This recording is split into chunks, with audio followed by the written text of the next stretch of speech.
ಏನು ಹೇಳ್ತಿದ್ಯೋ? ನೀವು ಹೇಳ್ತಿರೋದು ನಿಜಾನಾ? ಮಾಹಿತಿ ಪಕ್ಕಾ ಸರ್, 100%.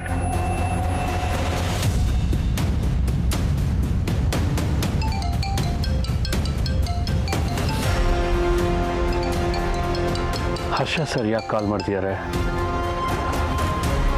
ಖಂಡಿತ ಆರ್ಯನ್ ಬಗ್ಗೆ ಕೇಳ್ತಾರೆ.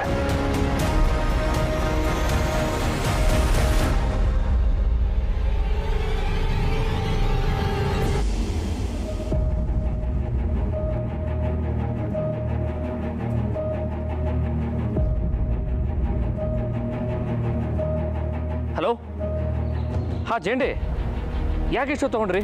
I you busy? ಇಲ್ಲ, ಹೇಳಿ ಹರ್ಷ ಸರ್. ಲುಕ್ ಜೇಂಡೆ, ನಾನು ಕಮಿಷನರ್ ರೀಚ್ ಆಗೋದಕ್ಕೆ ಎಲ್ಲ ಪ್ರಯತ್ನ ಪಡ್ತಾ ಇದ್ದೀನಿ, ಆದರೂ ರೀಚೇ ಆಗ್ತಿಲ್ಲ. ದಾದಾ ಮತ್ತು ಅನು ಎಲ್ಲಿದ್ದಾರೆ?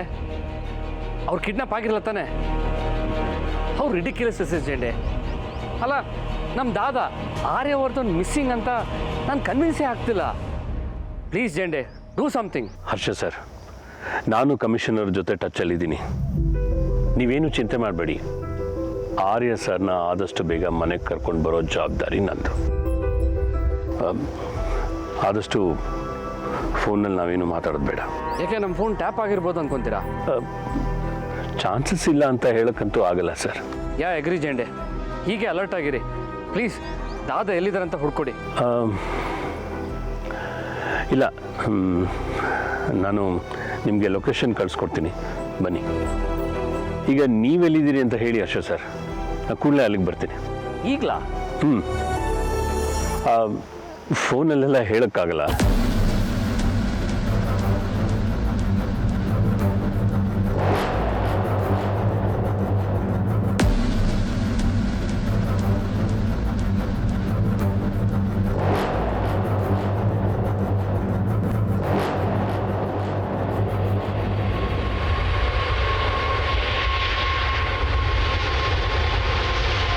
ಸರ್, ನಂಗೆ ನಂಬಕ್ಕೆ ಆಗ್ತಿಲ್ಲ. ಸಂತೋಷನಾ? ತುಂಬ ತುಂಬ ಅಂದರೆ ಈ ಕಿಟಕಿಯಿಂದ ಅಲ್ಲಿ ಕೊನೆಯಲ್ಲಿ ಕಾಣ್ತಿದ್ಯಲ್ಲ ಆ ಕಿಟಕಿ, ಅಲ್ಲಿವರೆಗೂ ಅಷ್ಟು ಖುಷಿ. ಹಾಗಾದರೆ ನಮ್ಮ ಹುಡುಗಿಗೆ ಬೇಜಾರಾದಾಗಲೆಲ್ಲ ಆಕಾಶದಲ್ಲಿ ಹಾರಾಡಿಸ್ಬೇಕು ಏನು? Costly compromise. ಇದೇ ನೋಡಿ, ನೀವು ತಪ್ಪಾಗಿ ಅರ್ಥ ಮಾಡ್ಕೊಳ್ಳೋದು. ಹುಡುಗಿ ಆಸೆ ಪಟ್ಲು ಅಂದ್ಬಿಡೋದು ಆಮೇಲೆ. ಅಂದರೆ ನಾನು ಅಪ್ಸೆಟ್ ಆದಾಗ ಆಕಾಶದಲ್ಲೇ ಹಾರಾಡಿಸ್ಬೇಕು ಅಂತೇನಿಲ್ಲ, ನನ್ನ ಆರ್ಯ ಜೊತೆಲಿದ್ರೆ ಸಾಕು. ಇದು ಅದಕ್ಕಿಂತ ಕಾಸ್ಟ್ಲಿ ಕಾಂಪ್ರಮೈಸ್.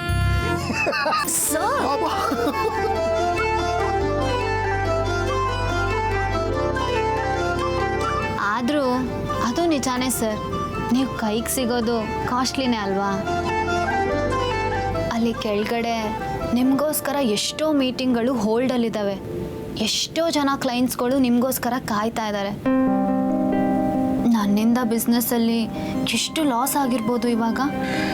ನೀನು ಸಿಗೋಕ್ಕೆ ಮೊದಲಾಗಿದ್ದಿದ್ರೆ ಲಾಭ ನಷ್ಟ ಅಂತ ಯೋಚನೆ ಮಾಡ್ತಿದ್ನೋ ಏನೋ.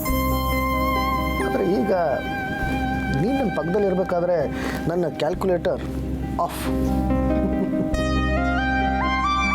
ಅಷ್ಟಕ್ಕೂ ಉದ್ಯಮದಲ್ಲಿ ಲಾಭ ನಷ್ಟ ಅಂತ ಲೆಕ್ಕ ಹಾಕಿ ಸಂಬಂಧಗಳನ್ನು ಕಳ್ಕೊಂಡ್ರೆ ಏನು ಪ್ರಯೋಜನ ಹೇಳು? ಅಬ್ಬಾ, ನೀವಿಂಥ ಮಾತೆಲ್ಲ ಆಡಿದಾಗ ನನಗೂ ಸ್ವಲ್ಪ ಸಮಾಧಾನ ಆಗುತ್ತೆ. ದುಡ್ಡಿರೋ ಸಂಬಂಧ ಚೆನ್ನಾಗಿರುತ್ತೆ ಅಂತ ಅಂದ್ಕೊಂಡ್ರೆ ಬಿಲ್ ಗೇಟ್ಸ್ ಅವ್ರದ್ದು ಡಿವೋರ್ಸೇ ಆಗ್ತಿರ್ತಾರೆ. ಮತ್ತೆ ಅವ್ರು 25 ವರ್ಷ ಜೊತೆಗಿದ್ದು ಬೇರೆ ಆದ್ರು, ನಾವು 25 ವರ್ಷ ಆದ್ಮೇಲೆ ಜೊತೆ ಆಗ್ತಾ ಇದೀವಿ.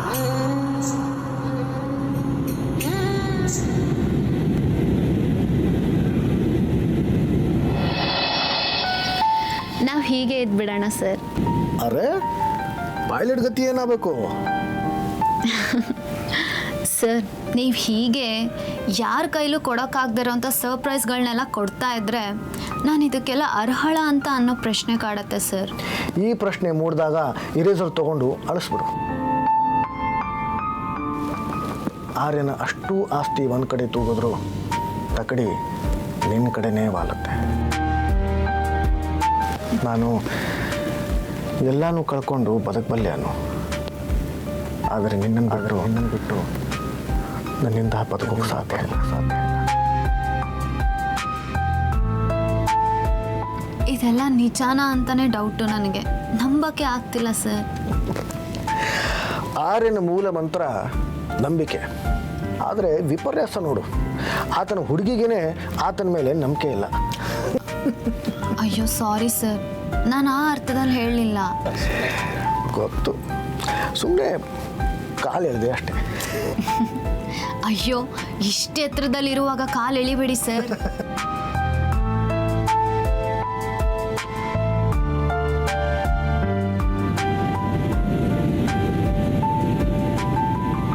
ಆದರೂ ಸರ್, ನನ್ನ ಖುಷಿಗೋಸ್ಕರ ನೀವು ಇಷ್ಟೆಲ್ಲ ಮಾಡೋದು ಬೇಕಾಗಿರಲಿಲ್ಲ. ಅದನ್ನು ನಿರ್ಧಾರ ಮಾಡೋದು ನಾನು, ನೀನಲ್ಲ. ಓ, ಅಷ್ಟೊಂದು ಅಧಿಕಾರನಾ? ಇಲ್ವಾ ಮತ್ತೆ? ಭೂಮಿಯಿಂದ ಬಾನಿಗೆ ಹಾರಿಸ್ಕೊಂಡು ಬರೋದು ಅಂತಂದರೆ ಸುಮ್ಮನೆನಾ? ಆ್ಯಕ್ಚುಲಿ ನೀವು ನನ್ನನ್ನು ಹಾರಿಸ್ಕೊಂಡು ಬಂದಿರೋದಲ್ಲ, ನಾನು ನಿಮ್ಮನ್ನು ಹಾರಿಸ್ಕೊಂಡು ಬಂದಿರೋದು. ಅದು ಸರಿನೇ. ಎಲ್ಲ ನನ್ನಿಂದಾನೇ, ನಾನೇ ಬಾಸ್. ಹೌದೌದು, ನೀವೇ ಬಾಸ್. ಒಂದು 6 ಗಂಟೆ ಹಿಂದೆ ನಾವಿಬ್ಬರು ಆಕಾಶದಲ್ಲಿ ಹೀಗೆ ತೇಲಾಡ್ತಿರ್ತೀವಂತ ನಾನು ಅಂದ್ಕೊಂಡೇ ಇರಲಿಲ್ಲ. ಎಲ್ಲನೂ ನಿಮ್ಮಿಂದಾನೇ, ನಿಮಗೋಸ್ಕರನೇ. ಹೌದು ಸರ್, ನೀವು ನನಗೆ ಬೆಳಗ್ಗೆ ಸಿಗ್ತೀರಾ ಇಲ್ವಾ ಅನ್ನೋದೇ ಡೌಟ್ ಇತ್ತು. 6 ಗಂಟೆಲಿ ಎಷ್ಟೆಲ್ಲ ಆಗೋಯ್ತು.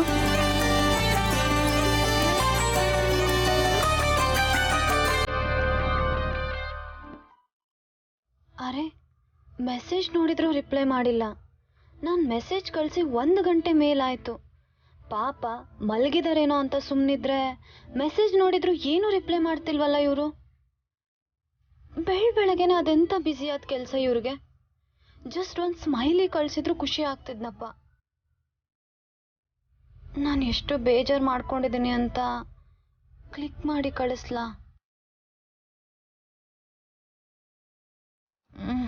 ಬೇಡ, ಮತ್ತೆ ಈ ಮೆಸೇಜ್ನು ನೋಡಿ ರಿಪ್ಲೈ ಮಾಡಿಲ್ಲ ಅಂದರೆ ಇನ್ನಷ್ಟು ಬೇಜಾರಾಗಬೇಕಾಗತ್ತೆ. ಸುಮ್ಮನೆ ಹಾಲು ತಗೊಂಡು ಮನೆಗೆ ಹೋಗೋದೇ ವಾಸಿ. ಅವರೇ ಮೆಸೇಜ್ ಮಾಡಲಿ. ಅವರೇ ಮಾಡಲಿ ಅಂತ ಮಾತಲ್ಲಿ ಹೇಳ್ಬೋದೇನೋ, ಆದರೆ ಮನ್ಸು ಕೇಳ್ತಿಲ್ವಲ್ಲ. ಫೋನ್ ಪಿಕ್ ಮಾಡಲಿ. ಸ್ಕೂಲ್ ಟೀಚರ್ ಥರ ಕ್ಲಾಸ್ ತಗೋತೀನಿ. ನನಗಿಂತ ಇಂಪಾರ್ಟೆಂಟ್ ಏನಿದೆ ನಿಮಗೆ ಅಂತ.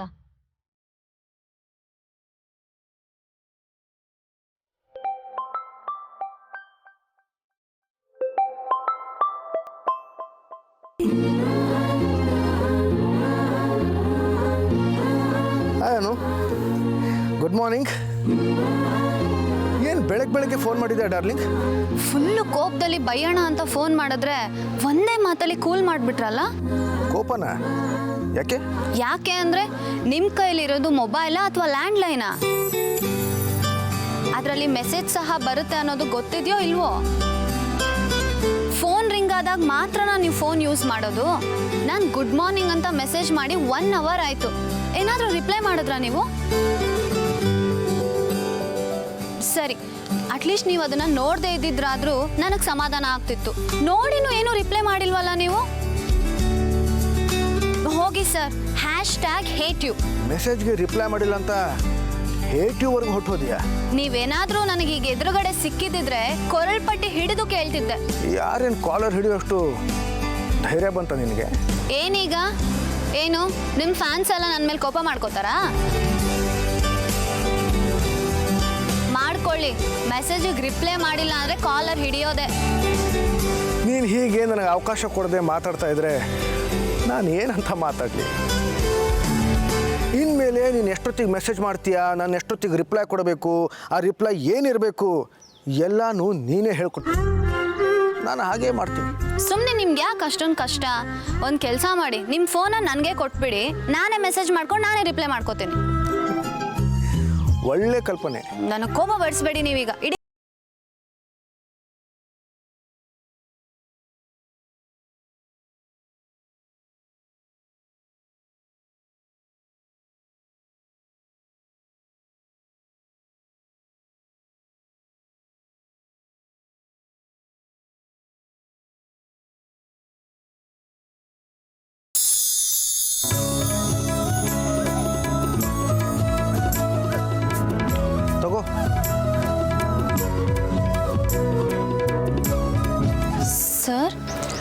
ಫೋನ್ ಕೊಡಿ ಅಂದೆಲ್ಲ, ಅದಕ್ಕೆ ತಗೋ.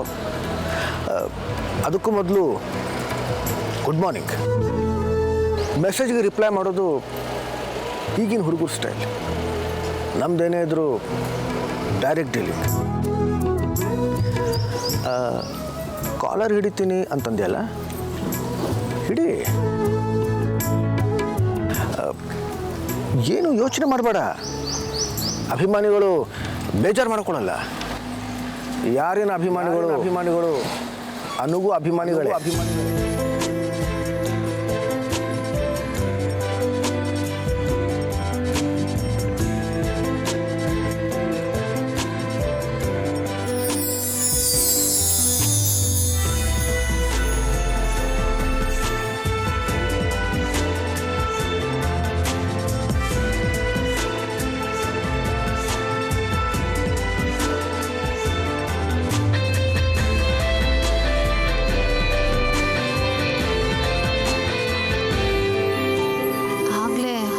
ಒಂದು ಮಾತಲ್ಲೇ ಕೂಲ್ ಡೌನ್ ಆಗಿದೆ.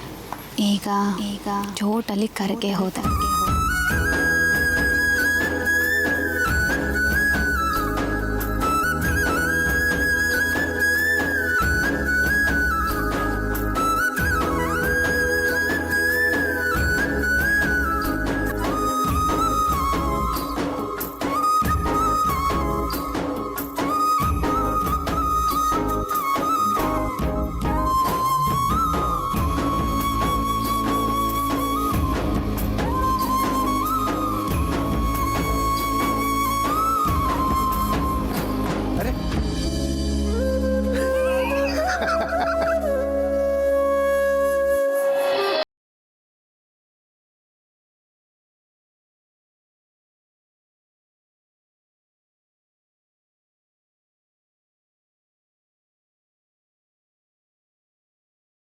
ಹೇಟ್ಯೂನಾ?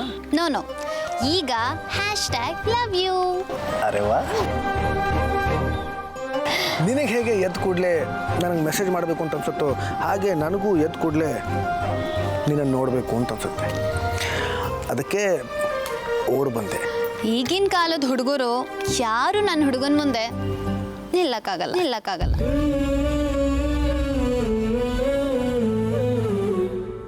ಎಲ್ಲಿಗೂ ಹೋಗ್ತಿದ್ದೆ ಅಂತ ಅನ್ಸುತ್ತೆ. ಹಾಲು ತರೋಕ? ಸರಿ ನೋಡಿ, ಮದುವೆಗೂ ಮೊದಲು ಹೆಂಡತಿ ಜೊತೆ ಶಾಪಿಂಗ್ ಮಾಡೋ ಅದೃಷ್ಟ ಯಾರಿಗೆ ತಾನೇ ಸಿಗತ್ತೆ. ಬಾ.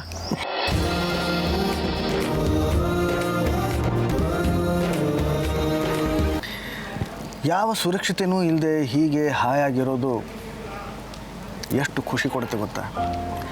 ಅದರಲ್ಲೂ ನೀನು ನನ್ನ ಜೊತೆ ಇದ್ದಾಗ. You make my day special ಅನ್ನು. ಅರೆ, ಐ ಆಮ್ ಕಾಂಪ್ಲಿಮೆಂಟಿಂಗ್ ಯು. ಏನಾಯ್ತು? ಯಾರಾದರೂ ಪರಿಚಯದವ್ರು ನೋಡಿದ್ರ? ಇಲ್ಲಿ ಯಾರೂ ಇಲ್ವಲ್ಲ ಅನ್ನು? ಏನಿಲ್ಲ ಸರ್. ನಿನ್ನ ನೋಡಿದ್ರೇ ಗೊತ್ತಾಗತ್ತೆ ಏನಾಯ್ತು ಹೇಳು.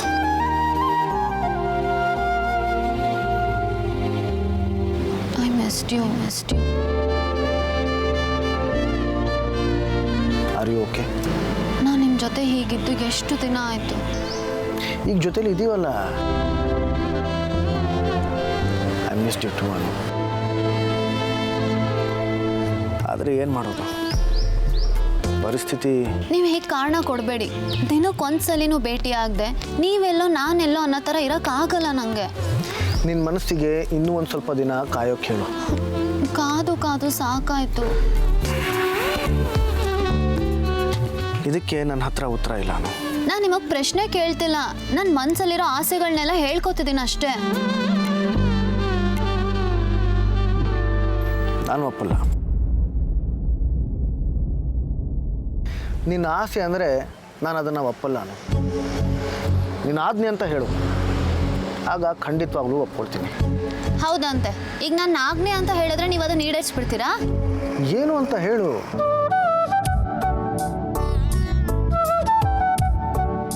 ಈ ಕ್ಷಣ ನನಗೇನು ಅನ್ನಿಸ್ತಿದೆ ಅಂದರೆ ಇದನ್ನೆಲ್ಲ ಬಿಟ್ಟು ನಾನು ನೀವು ಮಾತ್ರ ದೂರ ಹೋಗಬೇಕು.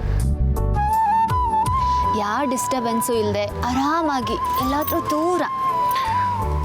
ದೂರ ಅಂದರೆ ಎಲ್ಲಾನು ಮರೆತು ಎಲ್ಲಾರನ್ನೂ ಮರೆತು ಆಕಾಶದಲ್ಲಿ ತೇಲಾಡೋ ಹಾಗೆ. ನಿಜವಾಗ್ಲೂ ನಿನಗೆ ಹಾಗೆ ಅನ್ನಿಸ್ತಿದೆಯಾ? ಅನ್ನಿಸ್ತಿರೋದೇನೋ ನಿಜಾನೇ, ಆದರೆ ನಿಜವಾಗ್ಲೂ ಅದೆಲ್ಲ ನಡೆಯುತ್ತಾ?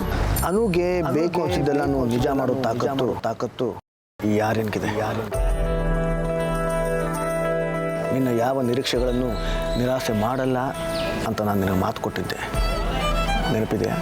ಅಂದರೆ ಈಗ ನಾನು ಹೇಳಿದ್ದೆಲ್ಲ ಈಗ ನೀನು ಹಾಲು ತೊಗೊಂಡು ಹೋಗಿ ಮನೆಗೆ ಕೊಟ್ಟು ನಾನು ಹೇಳಿದ ಜಾಗಕ್ಕೆ ಬಾ.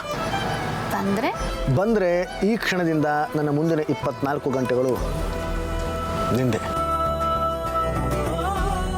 ನಿನ್ನ ಯಾವ ಸಣ್ಣ ಆಸೆನೂ ಮರೆಯಾಗೋದು ನನಗಿಷ್ಟ ಇಲ್ಲ. ನಿನ್ನ ಮನೆಗೆ ಹೋಗಿ ಸುಬ್ಬು ಅವ್ರಿಗೆ, ಪುಷ್ಪ ಅವ್ರಿಗೆ ಹೇಳಿಬಿಟ್ಟು ಬಾ, ನಾನು ಕಾಯ್ತಿರ್ತೀನಿ. ನಿಜವಾಗ್ಲೂನಾ? ಅಲ್ಲಿ ನಿಮ್ಮಮ್ಮ ಚಹಾ ಇಟ್ಟು ಹಾಲಿಗೋಸ್ಕರ ಕಾಯ್ತಿರ್ತಾರೆ. ಬಾ ನಡಿ, ಈ ಕ್ಷಣದಿಂದ ನಮ್ಮ ಸಮಯ ಶುರು. ಕಮಾನ್.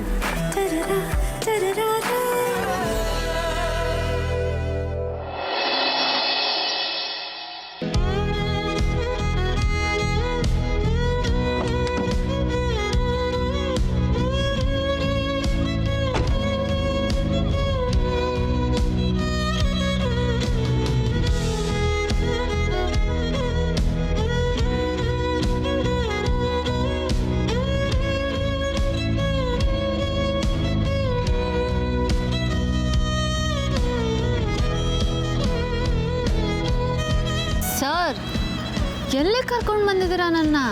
ಗೊತ್ತಾಗತ್ತೆ, ಬಾ. ನೀವು ನನಗೆ ಬರಕ್ಕೆ ಹೇಳಿದ ಜಾಗದಿಂದ ನನ್ನನ್ನು ಕಟ್ಟೆ ಕರ್ಕೊಂಡು ಬರ್ತಿದ್ದೀರಾ. ನಾನು ನಿಮ್ಮನ್ನ ನೋಡೇ ಇಲ್ಲ. ನೀವು ಆರ್ಯ ಸರ್ ತಾನೇ? ಅಥವಾ ನನ್ನನ್ನು ಕಿಡ್ನಾಪ್ ಏನಾದರೂ ಮಾಡಿದ್ದೀರಾ? ಅಪಹರಣ ಮಾಡೋಕ್ಕೆ ನಾನು ರಾವಣ ಅಲ್ಲ, ನಿನ್ನ ರಾಮ. ಸರಿ, ಈಗ ನಾವು ಎಲ್ಲಿದ್ದೀವಿ? ಎಲ್ಲಿಗೆ ಕರ್ಕೊಂಡು ಬಂದಿದ್ದೀರಾ?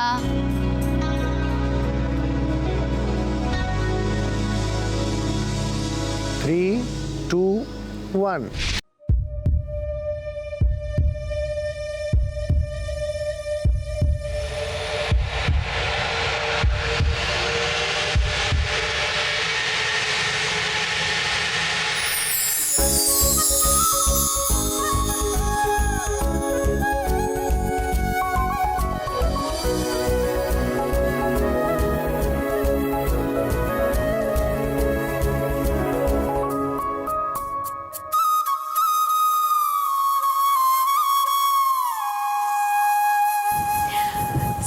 ಸರ್, ಏನಿದು ಸರ್? ಪುಷ್ಪಕ ವಿಮಾನ, ಆದರೆ ಇದು ಅಪಹರಣ ಅಲ್ಲ. ಸರ್, ನನ್ನನ್ನು ಇಲ್ಯಾಕೆ ಕರ್ಕೊಂಡು ಬಂದಿದ್ದೀರಾ? ಅರೆ, ಆಜ್ಞೆ ಮಾಡಿದವ್ರೆ ಮರ್ತೋದ್ರೆ ಹೇಗೆ? ಏನು? ಎಲ್ಲ ಬಿಟ್ಟು ಆಕಾಶದಲ್ಲಿ ತೇಲಾಡಬೇಕು ಅಂತ ನೀನೇ ತಾನೇ ಹೇಳಿದ್ದು. ಅಯ್ಯೋ ಸರ್, ನಾನು ಹೇಳಿದ್ದು. ನೀನು ಮಾತಿಗೆ ಹೇಳಿರ್ಬೋದು, ಆದರೆ ಅದನ್ನು ನಿರಾಸೆಗೊಳಿಸೋಕ್ಕೆ ನನಗಿಷ್ಟ ಇಲ್ಲ. ಅನ್ನು ಸರ್, ಇದು ಅತಿ ಆಯಿತು ಸರ್. ನಾನೇನೋ ಹೇಳಿದೆ ಅಂತ ನೀವು ಬೇಡ ಸರ್, ಬನ್ನಿ ನಾವು ಬೇರೆ ಕಡೆ. ನಾನು ನಿನಗೋಸ್ಕರ 24 ಗಂಟೆಗಳನ್ನು ಕೊಟ್ಟಿದ್ದೀನಿ.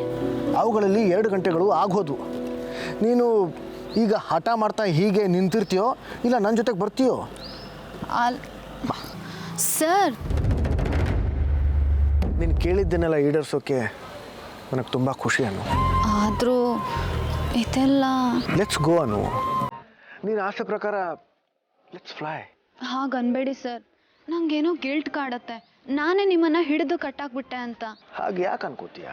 ಪರೀಕ್ಷೆಯಲ್ಲಿ 85ಕ್ಕೆ ಬೇಡ್ಕೊಂಡ್ರೆ ಅಟ್ಲೀಸ್ಟ್ 60 ಆದರೂ ಬರುತ್ತೆ ಅನ್ನೋ ಲೆಕ್ಕಾಚಾರದಲ್ಲಿ ನಿಮ್ಮ ಹತ್ರ ಆಕಾಶ, ತೇಲಾಟ ಅಂತ ಏನೇನೋ ಹೇಳ್ಕೊಂಡ್ಬಿಟ್ಟೆ. ನೀವು ನೋಡಿದ್ರೆ 100ಕ್ಕೆ 100 ಕೊಡ್ತಿದ್ದೀರಲ್ಲ ಸರ್. ನನಗಿಷ್ಟೆಲ್ಲ ಬೇಡ ಸರ್. 1 ಕಪ್ ಕಾಫಿ, ಕೈ ಹಿಡಿದು ವಾಕಿಂಗ್.